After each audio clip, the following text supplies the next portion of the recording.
Submersible motor को दो तरफ से कैसे चलाया जाता है, यानी एक रिमोटली अलग तरीके से चलाना सिखाऊंगा। लेकिन कुछ इलेक्ट्रिशियन गलत इन्फॉर्मेशन दे रहे हैं वायरिंग के मामले में। उसमें 5 वायर लगाने की सलाह दे रहे हैं और वायरिंग बिल्कुल गलत। तो आइए विस्तार से समझते हैं और अच्छी वायरिंग सही तरीके से कैसे करते हैं। वायरिंग करने के बाद मोटर को चला के देखते हैं।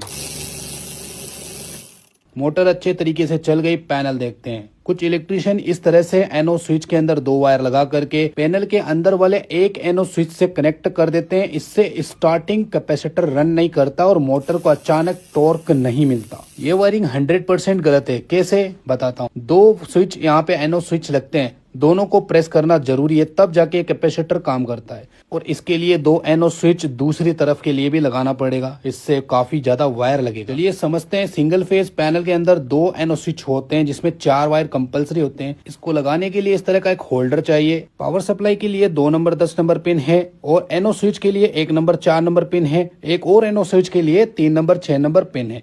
इनके अंदर हम यहाँ पे 4 वायर को ऐड करते हैं। तो यहाँ पे देख सकते हैं 1 नंबर 4 नंबर एक एनो स्विच हो गया, 6 नंबर 3 नंबर एक एनो स्विच हो गया। अब दोनों एनो स्विच को कैसे कनेक्ट करते हैं, देखो यहाँ से 2 एनो स्विच इसमें दोनों वायरों में और ये दोनों एनो स्विच यहाँ पे आ गए। अब पावर सप्लाई देने के लिए न्यूट्रल फेज की आवश्यकता होती है। एक वायर न्यूट्रल में लगाएंगे और यहाँ इंडिकेटर में एक न्यूट्रल आ रहा है, इसमें कनेक्ट कर देंगे तो बाईपास हो गया न्यूट्रल। अब यहाँ पे स्विच के लिए वायरिंग करेंगे। तो यहाँ पर देख सकते हैं घड़ी के अंदर से एम्पियर घड़ी से एक फेज वायर आ रहा है, तो इसमें यहाँ पे डायरेक्ट एक फेज लगा दूंगा और इस वायर को हमारे एनसी स्विच के ऊपर वाले भाग में लगा देंगे, लेकिन इस वायर को रिमूव कर देंगे। इसकी जगह हम रेड वाला वायर लगा देंगे। अब इन दोनों वायरों को हमारे दूसरे स्विच बोर्ड के अंदर जो एनसी स्विच लगा है इन दोनों के अंदर कनेक्ट कर देंगे, तो यहाँ तक हमारा काम कंप्लीट हो जाता है। अब एक ग्रीन वायर लेंगे और हम सीधा ही होल्डर के पावर सप्लाई यानी फेज में देंगे और ये वाला हमारे एनो स्विच के अंदर आ जाएगा। अब एनो स्विच एनसी स्विच से सीरीज कर देंगे, यानी इसका फेज हम एनो स्विच के अंदर ले लेंगे, तो 3 वायर कंप्लीट हो जाते हैं। अब यहाँ पे ये फेज हो गया और ये आउटपुट फेज हो गया और ये हमारा रिले का फेज हो गया। अब ये अभी काम नहीं करेगा। क्यों?